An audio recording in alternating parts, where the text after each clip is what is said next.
Hola, muy buenos días, tardes, noches, desde donde estén y en el momento en el que vean esto. Mi nombre es Nico Nogués, soy el fundador del Instituto para el Desarrollo de Masculinidades Antihegemónicas, más conocido en redes sociales como De Machos a Hombres. Gracias a Expansión Web por la invitación a moderar este panel, que me parece tan necesario como interesante, porque básicamente versa en torno a qué podemos hacer los hombres para contribuir desde nuestras posiciones, desde quienes somos, desde lo que hacemos, a eso que llamamos igualdad, igualdad sustantiva. ¿Y qué podemos hacer justamente desde nuestro lado, desde la masculinidad, desde cada una de nuestras masculinidades, desde quienes somos como individuos y desde cómo nos identificamos en este caso? Para esta sesión de hoy estoy en compañía de Ignacio y de Íñigo y van a conocer más sobre ellos y sobre lo que hacen a través de las preguntas que les voy a estar haciendo. Así es que bienvenidos, Ignacio e Íñigo. Hola, muchas gracias, muchísimo gusto. Muchas gracias y mucho gusto. Es un gusto tenerles en esta sesión y me gustaría simplemente como arrancar haciendo un pequeño contexto, ¿no? de qué vamos a estar hablando. Y quiero partir desde lo que se comenta, por ejemplo, desde lo que comentan organismos internacionales como ONU Mujeres, donde, como sabemos, el compromiso con la igualdad de género del sector privado cada vez es mayor, ¿no? Cada vez es mayor, cada vez del sector privado también se da cuenta de lo importante que es esta transformación cultural desde el lugar en el que pasamos más horas o al menos una tercera parte de nuestro día allí, ¿no? En los puestos de trabajo. Y que, sin embargo, al mismo tiempo también todavía existen muchas inequidades en el sector privado. Se habla mucho del sector público, de qué están haciendo los gobiernos, de qué podemos hacer como sociedad, pero no se habla tanto todavía desde lo que se está haciendo en el sector privado para potenciar la igualdad, la diversidad y la inclusión. De hecho, muchas veces estas brechas que también se viven y se fomentan en algunos casos desde dentro de los propios corporativos, contribuyen a seguir expandiendo, ¿no? Este distanciamiento y esta desigualdad que, según el Foro Económico Mundial, por ejemplo, estamos a más de 130 años en cerrar todas las brechas todavía entre géneros, ¿no? Por lo tanto, creo que esta conversación va a estar muy interesante porque desde su opinión, desde sus puntos de vista, desde lo que están haciendo ustedes allí, en este caso en sus respectivas empresas, con el talento con el que están también trabajando, pues vamos a entender mejor justamente qué podemos hacer desde nuestras posiciones para que el sector privado o las personas tal vez que nos estén viendo y que tienen también probablemente oportunidad de generar algo al respecto, podamos aprendernos entre nosotros y ver qué está en nuestras manos para seguir cerrando estas brechas. Entonces, si les parece, un poco el objetivo de la sesión es preguntar cosas que nos parezcan también un poco, tal vez, no sé si la palabra es incómodas, pero que nos saquen de nuestra zona de confort. Y creo que uno de los temas idóneos para salir de allí es empezar a hablar de eso que se llama privilegios o ventajas de género. En este caso, las ventajas de género que tenemos como varones dentro del mundo corporativo, dentro de la sociedad como tal, y que muchas veces no solo no vemos, sino que también casi nos sentimos ofendidos cuando se hablan de estas ventajas, ¿no? Entonces, me gustaría empezar contigo, Íñigo, preguntándote más bien ¿cómo ves el tema de las ventajas de género y la importancia de reflexionar sobre estos privilegios que tenemos en el mundo empresarial? ¿Es importante? ¿Es relevante? ¿Por qué? Sin duda es fundamental, Nico. Yo creo que es importantísimo que lo veamos todos los días y que nos demos cuenta de lo que está pasando actualmente. Muchas veces quizás tengamos cierta ceguera local al ver que en nuestras empresas o en nuestro entorno quizás no haya privilegios tan marcados. Sin embargo, sí tenemos que tener esa visión de ver que en otros lados sí está ocurriendo y nosotros podemos aportar desde nuestra empresa y la cultura que estamos fomentando en que vaya permeándose hacia otros lugares. Y yo te quisiera comentar que más allá de privilegios, también para mí es importante el ver en los derechos que le son privados a las mujeres, porque hay muchas veces que se consideran privilegios ciertas cosas, pero que no necesariamente lo son hasta que no se le quita el derecho a una mujer. Y un ejemplo que te quería yo dar en este caso es, no es un privilegio para un hombre el poder ir caminando en la calle sin ningún peligro, más bien es un derecho que se le quita a la mujer el no poder caminar libremente en la calle sin miedo o sin que pueda tener algún peligro adicional. Entonces creo que hay que analizarlo desde varias perspectivas y sin duda será fundamental para nosotros como empresas el poder darnos cuenta de cómo podremos ir disminuyendo esas diferencias. Es importante esto que comentas porque también lo llevas a la práctica, a lo cotidiano, a lo que podemos ver en el día a día. Y en ese sentido creo que, Ignacio, ahí tal vez podemos indagar un poco en estas ventajas de género, en estos privilegios que en la práctica pudiésemos también, y tenemos de hecho, los varones dentro de las empresas. Te ha tocado ver también por tu responsabilidad, por cómo estás lidiando también con grupos de talento humano dentro de la compañía.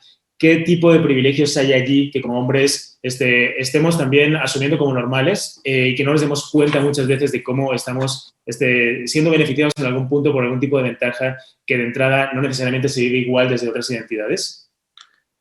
Sí, completamente, Nico. Sí nos hemos dado cuenta. Y es curioso porque, digamos, nada más retomando una idea rápida de la pregunta anterior que le hiciste a Íñigo, creo que el primer paso es, además de que es importante, el primer paso es reconocer y preguntarnos qué privilegios hay, porque de pronto en automático ni siquiera pensamos en eso y pensamos que no hay.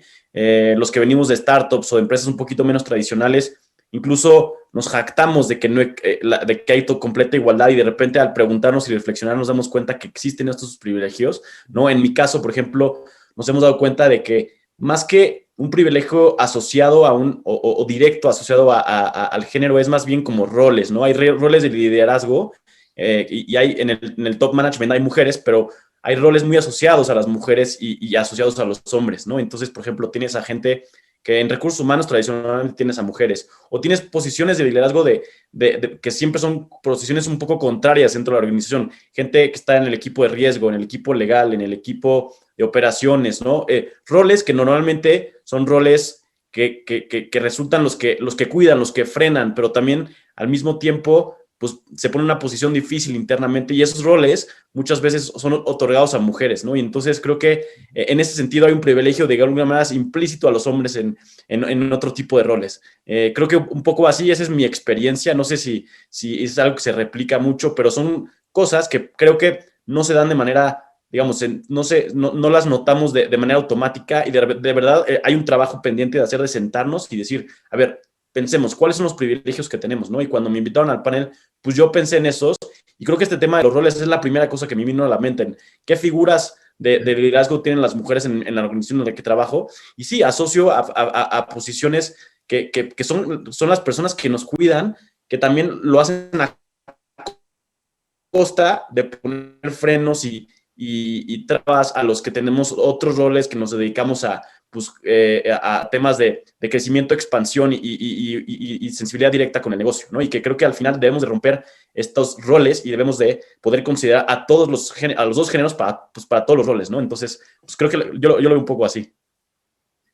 Bien, y un poco para profundizar en lo que comentas, ¿no? Me encantaría preguntarles a ambos, ¿qué recomendaciones nos pueden dar por lo que están viendo desde sus posiciones, por cómo lo están viendo con mayor perspectiva, cuando lidian o cuando, por ejemplo, detectan, ¿no? algún tipo de desventaja o algún tipo de estereotipo que se sigue replicando? ¿Qué recomendación nos dan para aprender a observar estas ventajas que podemos tener como varones pues dentro de las corporaciones o en lo cotidiano del trabajo diario, para que justamente desde quienes nos están escuchando cualquiera pueda también empezar a observar y empezar un poco a identificar qué posibles ventajas podemos tener allí y finalmente también cómo usarlas a favor del cierre de estas brechas de género, estas brechas de desigualdad? ¿Cómo pudiéramos aprender a observar este tipo de ventajas de género desde su experiencia?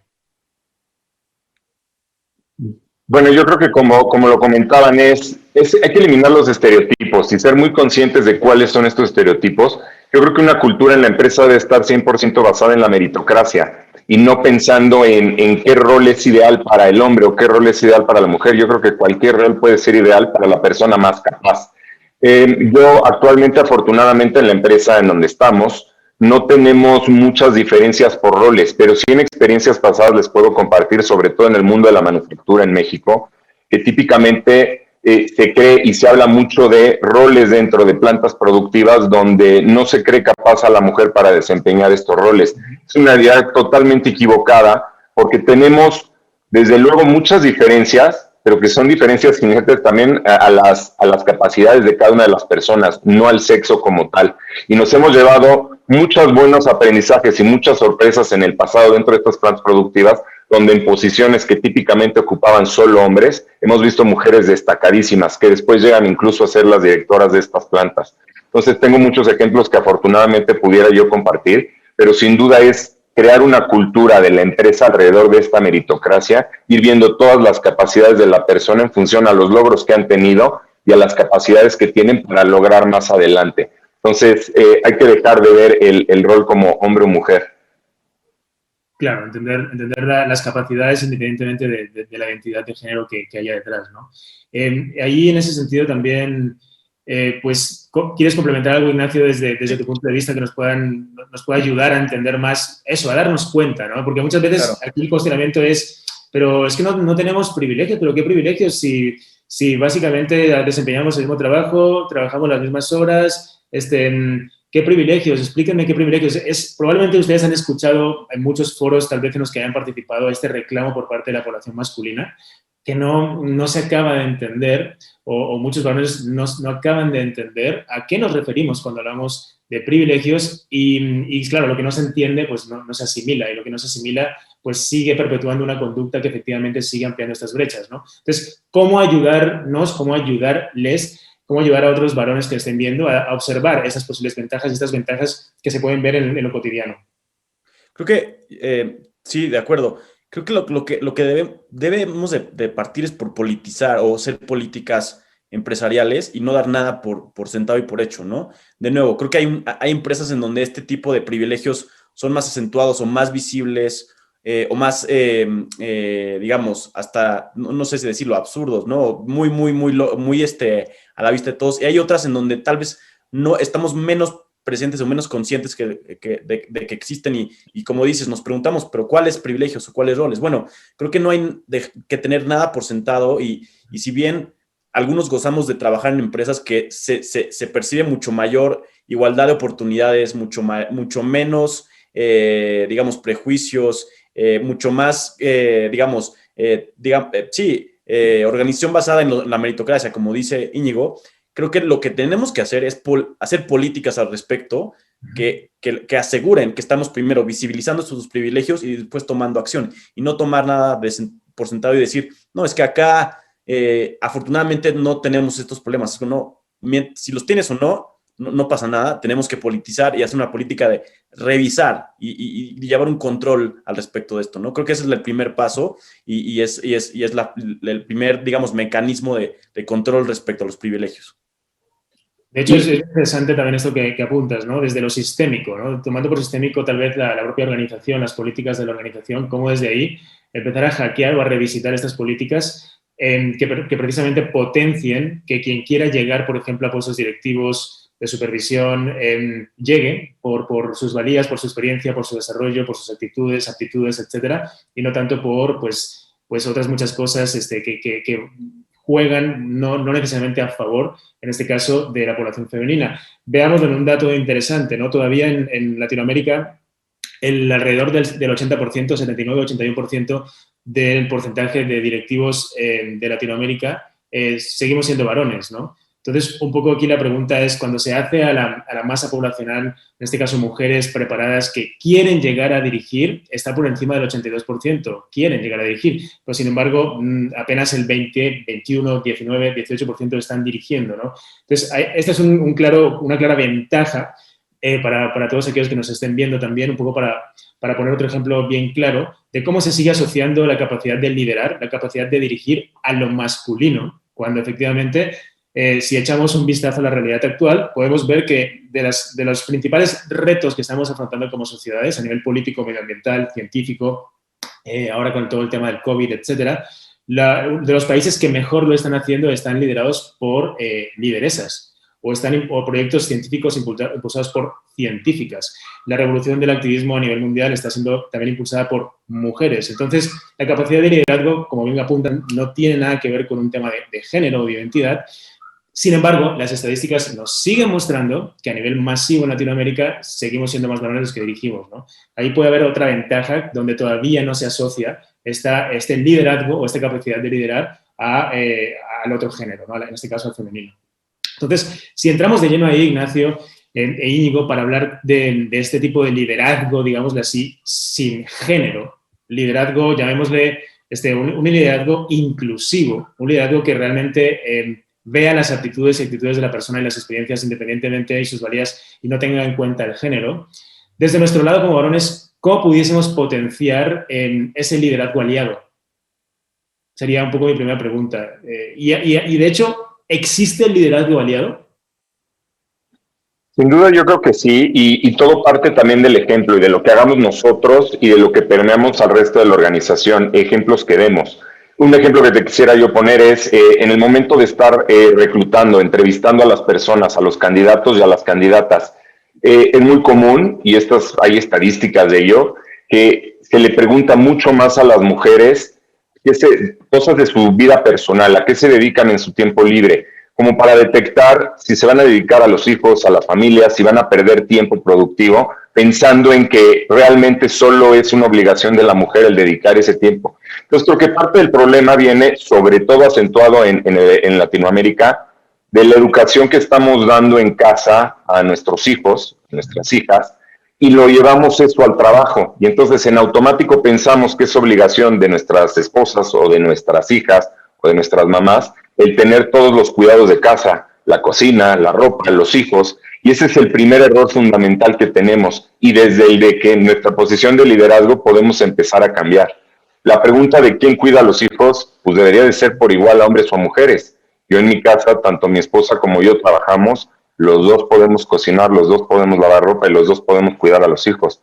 Entonces creo que el permearlo y llevarlo a la empresa desde un punto de vista de total igualdad de lo que hoy hace la mujer, también lo puede hacer el hombre y viceversa, debe ir desde el momento en que entrevistamos. Entonces, en el momento que yo tenga vacantes para mi equipo y empiece a entrevistar gente y tenga 2 candidatos hombres, 2 candidatos mujeres, buscar total igualdad en el proceso, conscientemente, no solo en lo que yo quiera. Yo puedo pensar que quiero una mujer, pero como te decía, a la hora de hacer una pregunta, voy a hacer preguntas que pueden ser mucho más negativas hacia la mujer y que esto me dé respuestas donde pueda quitarle la oportunidad a ella. Ya ni siquiera me meto a temas de embarazo, donde hay gente que desafortunadamente se mete a preguntar si hay planes de embarazo para evitar incapacidades, etcétera. Entonces creo que eso es lamentable y desde luego que como líderes aliados debemos de empezar a fomentar eso hacia todo el equipo. Como líderes tienes que dar el ejemplo, platicar y conversar con el resto de los líderes de la organización en ejemplos o temas que podamos hacer en conjunto para ir permeando esa cultura al resto de la organización. De acuerdo, suena totalmente, también me hace todo el sentido, ¿no? ¿Y qué podrías ahí complementar, Ignacio, a la hora de poder, digámoslo así, accionar buenas prácticas desde la población masculina para efectivamente potenciar este aliado líder, este liderazgo de aliados? ¿Qué prácticas pudiésemos empezar a accionar desde cada uno de nosotros para potenciar este liderazgo aliado? Mira, yo estoy muy de acuerdo con lo que dice Íñigo. Creo que primero tenemos de comenzar con el ejemplo, ¿no? Y bueno, los que tenemos posiciones de liderazgo, que lideramos equipos, creo que debemos de transmitirlo y de nuevo politizarlo e incluso además intentar siempre equilibrar la balanza cuando la vemos desequilibrada, ¿no? Nosotros, por ejemplo, digamos, intentamos incluso mantener una cuota balanceada en el equipo respecto a las posiciones de mujeres. Obviamente, sí, siempre va primero, digamos, las necesidades y basadas, más bien, las ajustamos los candidatos y reclutamos basadas en las necesidades que tenemos y también en los perfiles que vienen de acuerdo a sus logros, sus habilidades, la meritocracia, de nuevo, que plantea Íñigo, pero creo que sí, en este momento debemos hacer un esfuerzo extra por balancear hacia posiciones de mujeres en roles de liderazgo, ¿no? Nosotros pues lo intentamos hacer, no es en mi caso personal o en mi caso particular en donde trabajo una política total de la empresa, pero sí del departamento en donde trabajo. Entonces creo que pues esa es la forma, es ejemplificar, transmitir y crear políticas de balanceo, digámoslo así. Eso sería mi aportación, Nico. De acuerdo. De hecho, todo lo que están apuntando lleva también a reforzar efectivamente las prácticas inclusivas y los datos nos muestran que los equipos con menor diversidad tienen, en este caso, pues mayores probabilidades de tomar malas decisiones, precisamente porque se están viendo los problemas desde un único punto de vista o puntos de vista muy sesgados, mientras que aquellos que son más diversos, más inclusivos, precisamente por esta amplitud de miras, pues pueden llegar a tomar hasta casi un 90% mejores decisiones, en este caso comerciales, ¿no? Entonces, son cifras que también justamente refuerzan todo lo que están comentando, ¿no? Esta equidad, este potenciamiento de participación de diferentes identidades, diferentes puntos de vista, igualmente preparados, que ayuden a tomar mejores decisiones, es algo que intrínsecamente también va en beneficio del negocio, del servicio y de lo que se está produciendo a nivel compañía, ¿no? Además que, insisto, también sigue potenciando este cierre de brechas que no solo podemos esperar que se arregle desde lo público, sino tenemos que empezar a accionarlo desde lo privado, ¿no? Desde el sector, en este caso, corporativo. Entonces, en ese sentido, me gustaría preguntarles también si nos imaginamos una hoja de ruta con algunos pasos específicos ya en el macro. Ustedes imagínense que tuviésemos la oportunidad de imaginar una especie de hoja de ruta o sugerir donde en un escenario ideal cualquier compañía pudiese empezar a tener estas directrices de cómo construir mayor diversidad e inclusión, mayor igualdad sustantiva. ¿Cuál pudiese ser esa hoja de ruta para que una empresa fuese más y más y más incluyente? Mira, sin duda debe de ser algo en la que toda la empresa esté comprometida y por ello tiene que salir desde la estrategia del negocio. En nuestro caso, en nuestro Balance Scorecard tenemos uno de nuestros indicadores, está la diversidad de género. Tenemos como meta el tener el 50% de mujeres dentro de la empresa, al menos durante el reclutamiento que tengamos en el año en curso. Desafortunadamente hoy todavía no estamos en ese mix ideal de 50-50, pero ya nuestro reclutamiento va encaminado hacia ello. Entonces, en el momento en el que lo ponemos en la estrategia general del negocio, todo el mundo va a estar involucrado en ella. Es un indicador que incluso va a afectar el bono por desempeño de todos los empleados y por lo mismo todos los empleados van a entender el porqué de la necesidad de tener ese indicador, por qué buscarlo y poco a poco se va normalizando. Ya no va siendo algo en que yo lo busque o lo haga por obtener un buen resultado en mi Balance Scorecard o en mi estrategia de negocio, sino que poco a poco se va volviendo algo cotidiano, algo normal, algo que ya ni siquiera me cuestiono el por qué. Entonces, desde la parte de la estrategia, lo que vamos creando es toda una estrategia que, como comentaba antes, parte desde el reclutamiento, en donde yo forzosamente tenga que presentar hombres y mujeres en cada terna finalista, que en este caso buscamos que sean 4 personas finalistas para que pueda presentar yo 2 hombres y 2 mujeres, y ahí sí que gane el mejor candidato. Pero parte desde esa estrategia de negocio y visión, desde el director general de la empresa que esté convencido de la necesidad de ello, porque al final de cuentas, como bien mencionabas tú, Nico, la diversidad es lo que nos va a hacer mucho mejores. Es como si lo llevamos al mundo del fútbol, no podemos tener un equipo lleno de porteros. Necesitamos delanteros, defensas, medios, creativos, contenciones. Lo mismo pasa en las empresas. Necesitamos toda la diversidad posible para poder seguir generando mejores ideas, mejorar todos los días y sin duda esto es indispensable por medio de las mujeres. Entonces no lo vería yo de otra forma más que partiendo de la misma estrategia. Bien. Entonces, para complementar, Ignacio, ¿cómo ves tú que pudiese ser añadir algún punto más a esta hoja de ruta que comentaba también Íñigo? ¿Qué otros puntos pudiésemos añadir allí para complementarla? Claro. Mira, yo complementando muy rápido, yo creo que esta hoja de ruta debería estar basada en 3 puntos, Nico. El primer punto es un planteamiento de objetivos claros, ¿no? ¿Qué queremos lograr? Queremos lograr un equilibrio de diversidad. ¿De cuánto? Hablaba Íñigo del 50%. Bueno, eso es un objetivo, pero el primer paso es plantear objetivos, ¿no? El segundo paso es hacer un diagnóstico de en qué situación está la organización. Nosotros, por ejemplo, sabemos que tenemos un 41% de mujeres en posiciones de liderazgo en la empresa, ¿no? Y ya sabemos que queremos llegar a un equilibrio del 50-50 igualmente, pero el segundo paso es el diagnóstico, ¿no? Y el tercer paso, desde luego, son el planteamiento de las acciones específicas para cumplir estos objetivos. Entonces, en nuestro caso, por ejemplo, estamos en el segundo, ¿no? Pero para mí los puntos claves son esos 3 en una hoja de ruta para eliminar los privilegios de género. De acuerdo, creo que es bastante clara la hoja de ruta que mencionan, ¿no? Una visión general de organización, de compañía, que alinee los diferentes departamentos. De nada sirven esfuerzos aislados si no hay una visión general que los conecte. Objetivos claros en esa hoja de ruta. Como comentas, tener claridad del diagnóstico del punto en el que se está en ese momento para tener también claro hacia dónde estamos mejorando y cómo medir eso.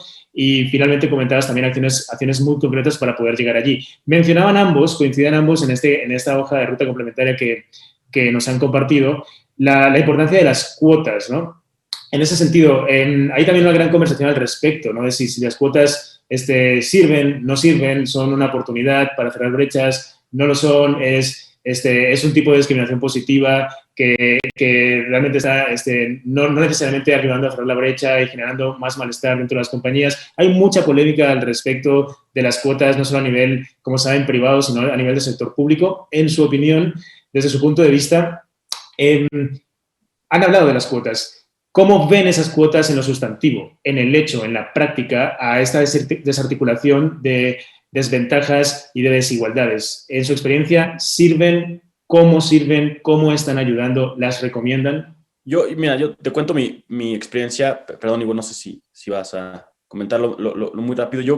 Yo creo que sí es un tema polémico, pero creo que las cuotas de género deben de ser el punto de partida. Probablemente lleguemos a un punto en donde, ok, ya tenemos hemos cumplido un objetivo del 50-50, pero vemos que la organización no está bien alineada o las posiciones no están siendo bien, digamos, llenadas. Hay problemas que surgen probablemente a partir de eso.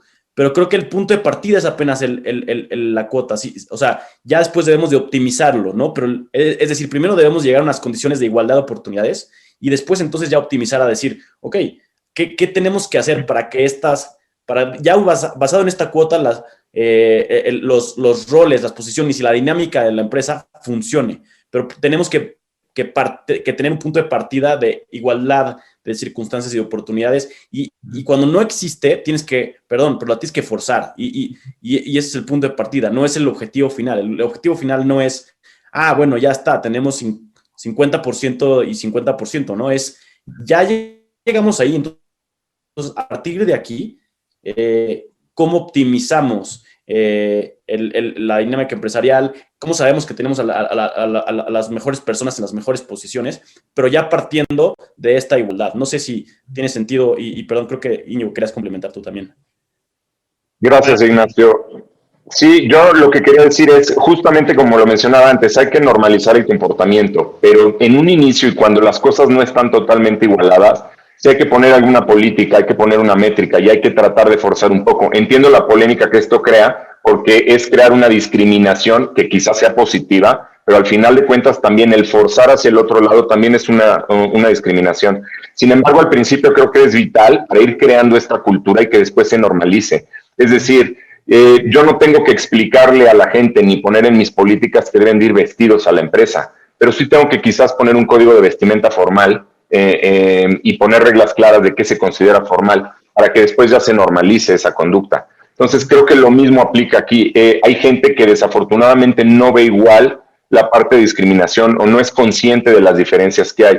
Entonces el poner políticas, como bien dice Ignacio, en un principio y el poner métricos va a ayudar a crear las bases para que en un futuro ya sea algo normal y ya no necesites estar forzándolo ni midiéndolo. Ahora, tampoco creo que el forzar de lleno desde el principio sea lo ideal porque puede crear mucha resistencia y la resistencia, a fin y al cabo, puede crear polos totalmente opuestos y va a ser aún más difícil el permear esta cultura. Sin embargo, es dar las condiciones para que sí se den las cosas. Y por eso te decía el ejemplo de dar candidatos, tanto hombres como mujeres. No voy a influir en la decisión final, eso ya es el que sea el mejor candidato que se quede, pero sí voy a fomentar el que haya las dos opciones. Claro, coincido con ustedes plenamente, ¿eh? Y de hecho es bien interesante, ¿no? Porque cuando se escuchan estos debates de, no, pero es discriminación también, es más discriminación a la inversa, justo lo que ustedes comentan también, hay que partir de la base de qué entendemos por discriminación. Si hablamos de discriminación, es una práctica que constantemente está desfavoreciendo a una parte de la población. Si lo normal es que una parte de la población, en este caso la masculina, nos veamos favorecidos muchas veces cuando estamos hablando de determinadas ventajas, puestos de liderazgo, Y en este sentido también prácticas cotidianas en el mundo de empresa, como que llevémoslo a la práctica, ¿no? El hecho de que nadie ponga en duda nuestra opinión, no nos interrumpa cuando estamos explicando algo, no nos tengan que estar sobreexplicando ni mansplaneando porque se da por sentado de que hablamos de lo que sabemos hablar, no opinan de nuestro aspecto físico, no ponen en duda que hayamos conseguido subir o un ascenso porque nos hayamos acostado con alguien, un montón de cosas que se dan por sentadas desde nuestro género, pero que, sin embargo, no se toman igual, no se consideran igual para el otro. Por lo tanto, cuando hablamos de discriminación, justo es eso, ¿no? No es discriminación a la inversa porque estamos acostumbrados a un montón de cosas que no solo no nos discriminan, sino que nos dan ciertos momentos de ventaja y digámoslo así, ciertos privilegios dentro de la organización que efectivamente no se hace al otro lado, ¿no? Entonces, creo que cuando hablamos de discriminación hay que también tener como mucho cuidado en ese sentido porque no es discriminación cuando no es en lo genérico, cuando es una práctica constante. Justo esto que estamos comentando, las cuotas, son excepciones que se toman, como ustedes bien dicen, para forzar, para impulsar y para ayudar también a potenciar una equivalencia mayor dentro de las posibilidades que puede dar un desarrollo corporativo, ¿no? Una cultura corporativa. Entonces, coincido mucho y qué bueno que lo comparten también, porque habrá muchas personas que nos están escuchando y tal vez digan, no, pero es discriminación y ¿cómo puede ser eso? No estábamos hablando de igualdad, etcétera, etcétera, etcétera. En ese sentido, cuando hablan de privilegios, ¿no? Hemos hablado de privilegios, hemos hablado de qué podemos hacer desde un liderazgo aliado.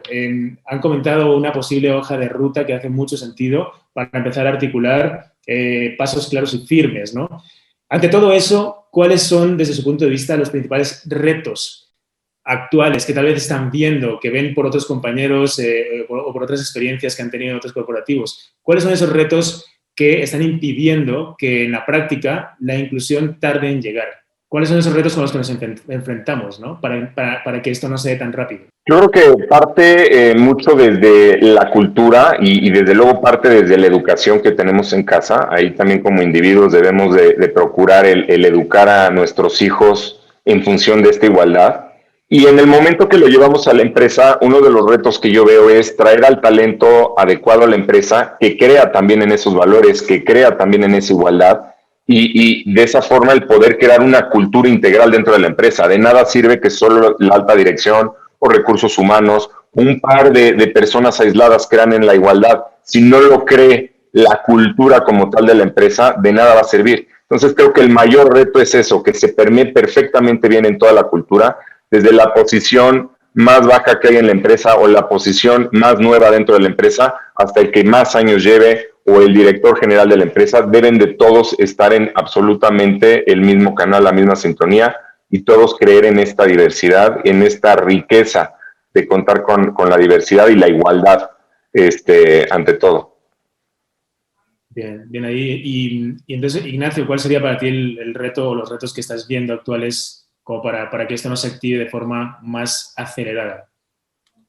Bueno, para mí, en conclusión, creo que el reto principal es tomar esto con la importancia y seriedad que requiere. No es un OKR secundario, no es un objetivo de segundo, es un tema que debería ser de política permeada hacia todas las áreas de una organización y accountable o que todos seamos responsables, ¿no? No es el equipo de recursos humanos ni el equipo de productividad, son el tipo de equipos que llevan este tipo de objetivos, creo que es una, de nuevo, política que debe ser implementada de manera transversal. Y creo que el reto principal es tomarlo como tal, creo que ahora no lo está haciendo y pues debemos de tomarlo de esa forma. Para mí ese es el reto principal, Nico. De acuerdo, escuchándoles a ambos me surge también una reflexión allí. Nosotros, por lo que hacemos en el instituto, estamos trabajando con varias compañías para potenciar justo el involucramiento masculino, como han comentado ambos. La resistencia desde la población masculina muchas veces está porque no se acaba de entender por qué es necesario potenciar esta inclusión, esta diversidad y potenciar también estas cuotas que ayuden a aumentar las posibilidades para todos y para todas. Por lo tanto, trabajamos mucho con grupos de varones dentro de las compañías y algo que vemos constantemente justo tiene que ver con este no entendimiento, ¿no? Es como no se acaba de entender por qué es necesario esto y no se acaba de entender por qué es necesario invertir en esta transformación cultural, ¿no? Entonces, creo que también, no sé si están de acuerdo ahí, uno de los principales retos también es que todavía no hay como una capacidad o una inversión necesaria muchas veces que acompañe todo el peso que tiene que tener una transformación cultural de estas características en una compañía. Y si bien se inicia, si bien hay ejercicios que ya se hacen sesiones, conferencias, hitos al año para que la población empiece a concientizarse dentro de las empresas, nos encontramos muchas veces con una falta justo de inversión en una transformación cultural, una reeducación, llamémosle así, de la población corporativa. ¿Cómo ven ustedes este punto de las inversiones? ¿Consideran relevante que las compañías inviertan en esta transformación cultural? Sin duda, para mí es tan importante como invertir después en nueva maquinaria, en nuevos procesos productivos. El cambio es constante y para poder enfrentar el cambio se necesita una evolución constante. La evolución no es posible si no hay una diversidad, como he insistido mucho ahorita en este foro. Entonces, si nosotros no fomentamos esta diversidad, nos vamos a quedar estancados en un mismo momento y la competencia, el mundo y la misma organización nos va a comer. No vamos a ser capaces de poder enfrentar todos estos cambios si no invertimos en esta diversidad y en esta integración de absolutamente todo. Eso no nos da más que riqueza e insisto, es adaptarse o morir. Ignacio. De acuerdo. La inversión un poco es parte del nivel de seriedad del que hablaba hace un momento. Esto es un tema que desde luego y lo dices bien, no es un gasto o no es tiempo dedicado, es una inversión esto, ¿no? Al final de cuentas. Entonces, de acuerdo que la inversión forma parte de ponerlo al nivel de importancia que requiere. Bien, pues creo que vamos a ir cerrando este panel. Me gusta escucharles porque, de hecho, desafortunadamente no es tan habitual, digamos así, que armemos espacios entre varones para hablar de estos temas. Digamos que las agendas muchas veces pasan más por objetivos, resultados, digámoslo a nivel corporativo, pero no tanto para justamente cuestionar, hablar, tener una agenda propia de qué podemos hacer para impulsar desde nuestro lado eso que llamamos igualdad, diversidad e inclusión. Por lo tanto, me da mucho gusto contar con estos espacios. De nuevo, gracias también a la web por facilitarlo. Y en ese sentido, como cierre y como mensaje final para ir cerrando este panel, ¿qué les dirían a otros compañeros, a otros líderes, a otros directivos, a otros empleados, a otros varones, a la población masculina en general de las empresas que nos puedan estar escuchando? ¿Qué les dirían para hacerles generar más conciencia en cuanto a la importancia de nuestro involucramiento en este cierre de brechas? Pues yo empezaría por preguntarles qué piensan y qué esperan que deba ser el futuro para sus propias hijas o para sus sobrinas. Quizás no todos tengan hijas o sobrinas, pero sin duda todos tenemos alguna mujer dentro de nuestra familia y la pregunta es qué futuro quieren que tengan ellas, si quieren tener las mismas oportunidades que ellos han tenido o si quieren que siga siendo diferente. Entonces creo que esa pregunta fundamental, cuando ya le pega un interés personal, crea mucha mayor conciencia. Y al mismo tiempo es preguntarles cómo quieren que se vea su empresa en el futuro. Y sin duda un futuro sin mujeres en una misma proporción que hombres en la empresa, para mí no existe. Entonces creo que serían las dos preguntas que yo les haría. Gracias, Íñigo. Gracias, Ignacio. ¿Tienes algo para ahí también complementar, un mensaje final a las personas que nos estén viendo, a los varones que nos estén viendo? Sí, muy rápidamente. Creo que el primer plano al que debemos de preguntarnos es ese futuro más a plano personal del que habla Íñigo. Creo que es muy importante y creo que todos tenemos una mujer en nuestra vida, como dice, y es relatable, perdón que use una palabra en inglés, pero es relacionable a nosotros, como lo decimos.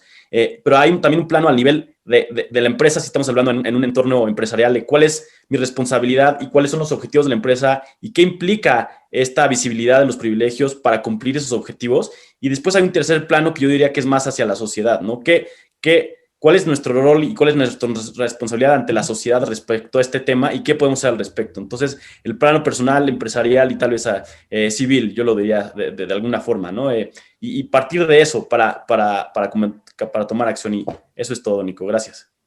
Muchas gracias a ambos. La verdad, pues, como muy inspirador también poder tener este tipo de conversaciones en espacios que son sumamente necesarios. Me gustaría que esto pudiese replicarse más tanto en sus empresas como en el resto de empresas. Sería un poco también mi invitación a quienes nos están escuchando, llevar estas charlas poco habituales tal vez y de hecho con un componente de incomodidad que tiene que ser y tiene que estar para poder llevarnos a otras conclusiones y otros puntos de vista. Así que gracias a ambos, Ignacio, Íñigo, gracias por la participación. Y nada, les invito también a seguir toda la labor que estamos haciendo desde el instituto. Creo que también puedes sumar a lo que ya están haciendo ustedes dos de sus respectivas empresas, también a todas las personas que nos están viendo. Y de nuevo, gracias a Web por la invitación y por facilitar este espacio de confianza para poder abordar estas temáticas tan necesarias. Encantado, muchísimas gracias a ustedes.